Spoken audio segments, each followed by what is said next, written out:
네, 이동웅의 일목전략입니다. 월요일 또 초반은 한 주간 시장이 어떻게 흘러갈지 궁금한데요. 기술적 시장 분석하겠습니다. 일목투자연구소 이동웅 대표님 오셨습니다. 어서 오십시오. 네, 안녕하세요. 예, 코스피는 1996, 지난해 종가 수준으로 다시 밀렸는데요. 네. 상대적으로 코스피가 부진하고요. 코스닥은 그나마 강세를 유지해주고 있습니다. 이번 주 시장은 어떻게 될까요?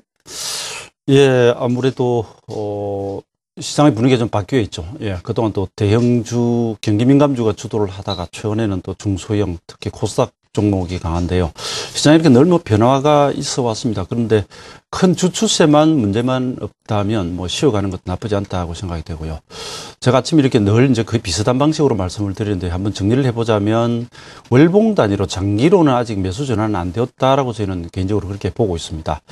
매수 전환의 예비 신호 정도, 본조 속에서 지금 좀 움직이고 있고요. 중기 지표는 물론 주봉 단위로는 매수 전환이 된 상태이고요. 일봉 단위로 보면 초단기는 매도 신호 상태고요. 단기 흐름은 아직은 그래도 매수 이력이 좀 있는 것 같습니다. 이런 상태에서 이번 주도 본격적으로 아시다시피 이제 기업들이 실적 발표 시즌으로 들어가고 있고요. 그런데 우리 시장의 좀 교란 요소로서는 만기 직후에 외국인들의 그 장중 선물 매매가 거의 5, 6천 계약씩 매도 매수가 번복이 된다는 이런 현상이 나타나고 있고요. 또 앞에서 설명이 다 잘 되었습니다만 바로 환율 문제입니다. 예, 원화가 계속 약세, 장중에 달러당 90엔까지 가고요. 네. 그다음에 원화가 그리고 엔화가 그렇고요. 예, 원화는 강세를 띠면서 이렇게 움직이다 보니까 해당되는 업종들, 우리 지수들이 좀 영향을 좀 받는 것 같습니다. 이 부분들은 국제 이 역학적인 부분이 연결되어 있기 때문에 우리 홀로 일어서기는 좀 힘들 것 같고요. 아무튼 지수 쪽으로 이렇게 조심스럽게 보자면 주초 약세면 저 개인적으로는 한 수요일, 목요일 기점으로 해서 아마 강세 현상을 한번 보이지 않을까 이런 생각이 듭니다. 우선 크게 보면 이렇고요. 그다음에 2010포인트가 회복되기 전에는 아무래도 조금 혼조세, 약세, 그리고 보합권, 등락 이렇게 지금 정리해두고 보시면 되겠습니다. 차트를 통해서 몇 가지 지표를 한번 훑어보기로 하죠. 자, 다우 지수나 또 유럽의 주요 지수들을 보면 좀 부럽습니다. 예, 왜냐하면 조정은 얕고요. 그다음에 완전 정비를 유지를 하고 있기 때문에 사실상의 걸림돌이 거의 없다시피 합니다. 자체 이격 조정 외에는 그냥 살아있는 그림이죠. 물론 그 실적 시즌이 들어서 있기 때문에 그 지표들, 그 경제 지표들과 그 주요 기업들의 실적에 따라 좀 휘둘릴 수는 있겠지만 좋은데 이 안에서 이런 리듬을 찾아보면 또 재밌는 것이 있습니다. 예, 다우지수는 지난 주말까지 9일을 올랐고요. 그 직전에 9일을 하락을 했습니다. 그러니까 9일 떨어지고 9일 올랐으니까 리듬이 지금 같이 들어와 있고요. 지난번 이 상승도 한 10일 정도 되었습니다. 9일 9일 오다 보니까 일목으로는 17 변화일에 지금 지난 주말에 와 있고요. 대개 이러면 약간 쉬려하는 경향이 있다라는 정도. 특별히 나쁜 징후는 현재로서는 없는 것 같습니다. 그다음에 S&P 500 다우지수 다 마찬가지인데요.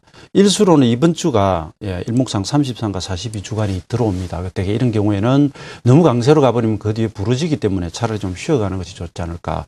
그래서 미정시 쪽을 보자면 계속 강세 유지 전망보다는 조금 흔들 가능성이 조금 있다라는 쪽으로 이렇게 보겠고요. 그다음에 종합주가 지수를 보죠. 자, 연초 이틀간 강세를 보인 이후에 안도랠리 그 이후로 바로 이렇게 약화되어 버린 그런 모습을 보여줍니다. 만기일은 정확히 11시부터 시세가 급등해서 출발을 했고요.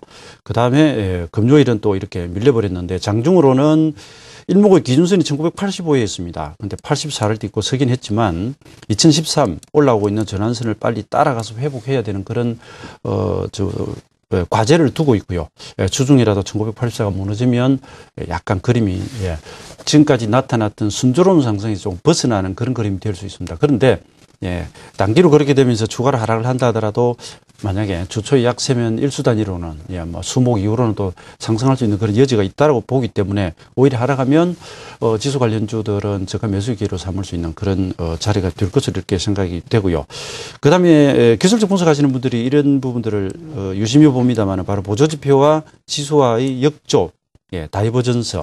그래서 이런 경우에는 되게 주가가 이제 고점 기록하고 밀리는 수가 많죠. 그러나 다시 중심 위로 올라서면서 갈 수도 있는 그런 여지는 있다 이렇게 말씀드리겠고요. 그다음 코스닥을 보겠습니다. 예, 12월 21일 바닥이 나오기 전까지는 종합주가지수 대형주가 올라가다가 조정을 했을 때 매기가 이쪽으로 올라오지를 않고 같이 빠져버렸다 그랬죠. 근데 이번엔 달라졌다. 그래서 지난주 코스닥 시장으로 매기가 올라옴을 말씀드렸는데 현재 이 부분도 중장기 장선 모두 돌파했고요. 후행스핀이 여기 살짝 걸려있는 정도라서 조금의 속도 조절을 하면서 갈 수는 있겠으나 시장 흐름이 아무래도 가벼운 쪽으로 좀 올맞아 있기 때문에 아직은 주초는 여기서 움직이는 것이 수익을 내는데 더 유리하지 않을까 이렇게 생각이 됩니다. 그다음에 일자별 주가 비교 아주 간단한 방식입니다. 일목에서 이런 방식을 간혹 쓰기도 하는데요. 이 부분은 뭐냐면 오늘부터 요 수일간 2011포인트 위로 올라가지 못하면 이것이 전부 매도 전환돼 버립니다. 9일짜리가 9일 전의 주가와 그 초단기이죠. 17일짜리도 대개 1980에서 2000선 이 전후에서 혼조를 띄게 됩니다. 그래서 여기서 이런 그림이 나오면 대체적으로 지수 관련주들은 좀 무겁거나 혹은 좀 가벼운 종목들이 움직인다든지 이런 경향이 나타나고요. 물론 내일 이후로 2010에서 한 20 정도 올랐으면 매수 전환이 되어버리면서 해당 종목이 갈 수가 있죠. 그래서 이번 주는 2000에서 2010 정도 여기를 지지하면서 올랐어야 되는 것이 주말까지 과제다 이렇게 일단 생각을 하시면 되겠습니다. 네. 조금 전에 보여주신 그 일자별 주가는 14일부터는 아직 진행이 안 됐는데 어떻게 지수가 나와 있습니까? 이제 이전의 흐름들을 가지고 이제 흐름을 예측하시는 그렇죠. 거예요? 그러니까 우리가 이제 여러분 이평선은 오늘로부터 역으로 가서 뭐 5일치다, 20일치다 이렇게 이제 평균을 내서 만들지 않습니까? 그래서 지금 보여드린 것은 오늘과 단순 며칠 전 주가의 비교이죠. 그래서 여러분 이렇게 생각하시면 되겠습니다. 한 3일 정도 주가가 빠졌지만 10일 전보다는 주가가 위에 있다면 상승 추세가 맞겠죠. 그것을 기본 논리적 배경을 해서 만들어진 것이기 때문에 상당히 간단하면서도 추세 흐름 파악에 좋은 지표다. 그래서 소개를 드리고 있습니다. 주간으로 보면 한 수요일까지 눌리면 주중반 이후에 강세 전환 예측하셨고요. 상대적으로는 죄송합니다. 상대적으로는 이제 중소형주와 코스닥이 이번 주도 유리해 보인다고 말씀하셨는데요. 그러면 공략할 만한 종목 어떤 게 있을까요? 그렇죠. 그동안 제가 지수 추종을 치중해서 말씀을 오래 드려왔기 때문에 근래는 이제 그 업종별 말씀을 드리는데 요 앞주까지는 그러니까 11월 19일 이후 상승 시 경기 민감주 부류들이 어떤 수익을 보여줬고 해당 그 계속 추천 내지는 관심으로 보여드렸던 종목들 수익률 추적을 해드렸고요. 그 전에는 기억하실지 모르겠습니다만 코스닥 종목들 중에서 정배열로 계속 타고가는 종목들의 리스트를 가지고 이렇게 움직이는 모습을 보여드렸는데 지금 다시 또 코스닥 해당 종목들이 좀 강합니다. 강한데 우선 이렇게 생각해 보시면 되겠습니다. 지수가 강할 때 경기 민감주 부류, 조선, 기계, 철강, 화학 이런 종목들이 좀 빠르죠. 그다음에 지수가 좀 숨 고를 때는 뭐 내수, 그다음에 그 유통, 의약 뭐 이런 쪽으로 해서 좀 움직임이 강했고 그리고 코스닥이었습니다. 그다음 코스닥 내로 들어가 보시면 주요 부품들이라든지 이런 종목들이 강한데 투자를 하시는 동안에 어떤 업종, 어떤 흐름이 왔을 때 나는 무엇을 사야 된다 내지는 어떤 종목을 내가 선호한다, 그 업종에 어떤 종목이 좋다라고 하는 것을 미리 리스트를 가지고 계셔야 됩니다. 그래서 철강 그러면 무엇, 정권을 사게 되면 난 무엇을 사겠다. 그것이 항구적으로 고정이 되어 있는 것이 아니라 계속 조금씩 보완을 해나가면서 어느 쪽으로 흐름이 왔을 때 나는 들어간다는 것을 반드시 여러분 가지고 계셔야 투자에 성공을 좀 하실 수가 있고요. 그렇지 않다면은 현재 시장이 상승 전환했을 때, 상승 유지할 때 선도에 서 있는 그런 업종을 주로 매매를 하겠다는 이런 생각만 가지셔도 좀 투자에서 좀 쉬우실 것이라 생각이 됩니다. 그래서 내수 쪽에서 보자면 이것이 전부는 아닙니다만 대표적으로 이제 CJ제일제당이나 대상 같은 종목들이 환율 수혜이기도 하고요. 최근의 흐름이 추세적으로나 그다음에 서구적으로 상당히 양호한. 그다음에 제약주들이 지금 좋은 것 같고요. 그다음에 그 코스닥으로 가서 이번 바닥 이후 상승하는 업종 종목군들을 대별해서 보자면 우선 전자결제 관련주들이 있습니다. 대표적으로 KG모빌리언스라든지 그리고 이제 한국사이버결제라든지 단을 같은 것이 있겠고요. 그 다음에 이제 아몰레드 관련주들이 이미 시세가 좀 움직였지만 덕성 하이메탈이라든지 SFA라든지 이런 종목들이 있고요.